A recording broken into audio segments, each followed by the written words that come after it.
In this video, we're going to look at 4 different problems involving order of operations. All right, order of operations tells us first we have to do parentheses or brackets, any kind of a grouping symbol, and then we do exponents, and then we do multiplication or division, whichever comes first, reading left to right, and then finally at the very end we look at addition or subtraction, again, whoever comes first, reading from left to right. Okay, so let's look at our problem here.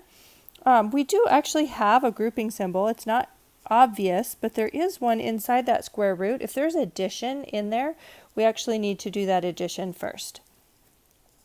I'm going to also just go ahead and take care of that exponent. Okay, so I've got 5 times 2 squared means 2 times 2, so that's 4, plus 3 times square root of 9 plus 16. Go ahead and add your 9 plus 16, so that'd be 25. And notice I just had a 3 in front of the square root sign, and that is implied that there's multiplication going on there. Great. Next, I can do multiplication. So 5 times 4 is 20.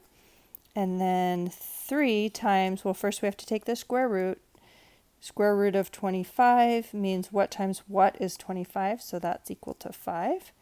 So we have 20 plus 3 times 5. 3 times 5 is 15, so final answer here is 35. Excellent.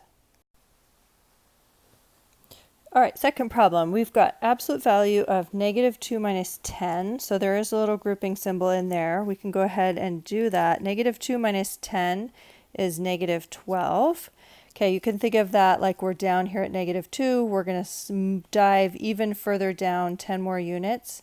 So we're going further and further underwater. So that end us up at -12. The other way I think of negatives, -2 minus 10, I actually think of that as like I'm taking a bunch of negatives. I already have -2. I'm getting more and more negatives in my group. So that would be -12. So kind of 2 different models of thinking about negatives. All right, then we have -2. It's in front of our parentheses, so I know that's being multiplied times 12 minus, I'm going to go ahead and do that exponent, so 12 minus 4.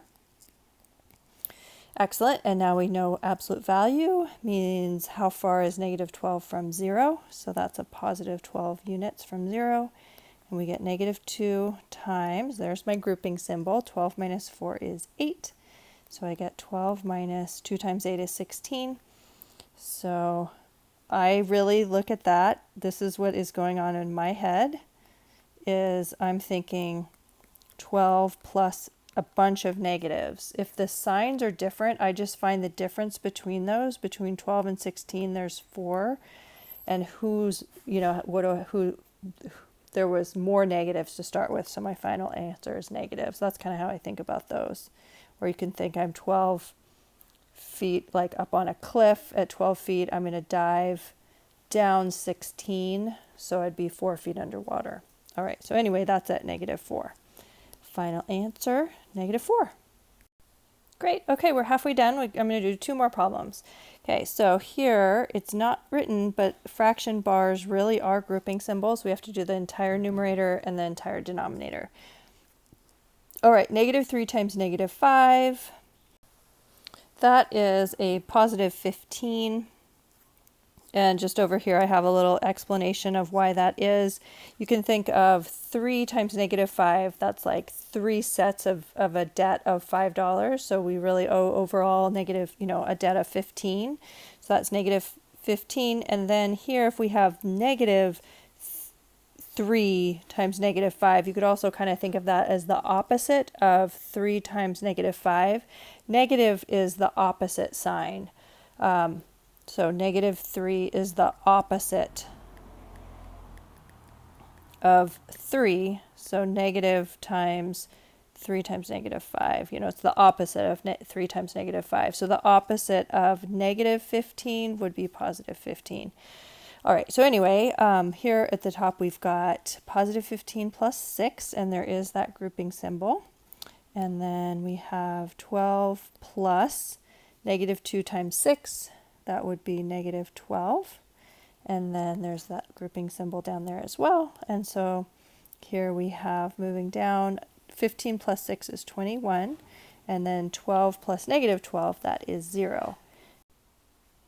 And 21 divided by 0 is undefined.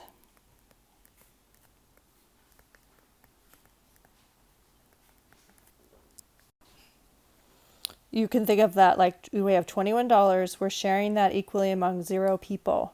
So where did our $21 go? There's no one there. Where's the money? So that is, in mathematics, we just call that undefined.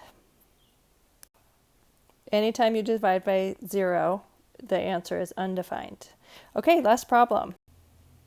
Okay, I'm going to give you some time on this one just to try and go through it step by step.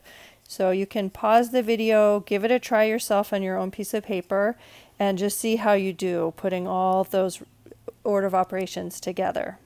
All right, so go ahead and pause and try it on your own.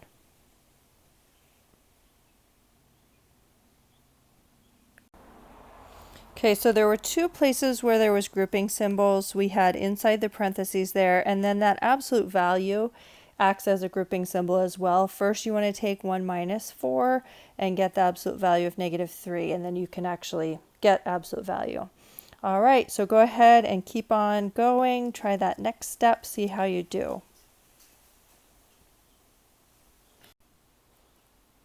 Okay, so we took the absolute value there of -3 and got 3. We squared -2. -2 times -2, we got that's where that 4 came from. And then here, because division comes first in this lineup, I went ahead and took 15 divided by 3 and got 5. And then I'll just deal with the times 2 here on the next step. Okay, great. You see if you can finish it up. And just remember there's those grouping symbols, so do get a number in the numerator and a number in the denominator before you deal with that fraction. All right, and your final answer you should get here is 2/5. So there it is, order of operations.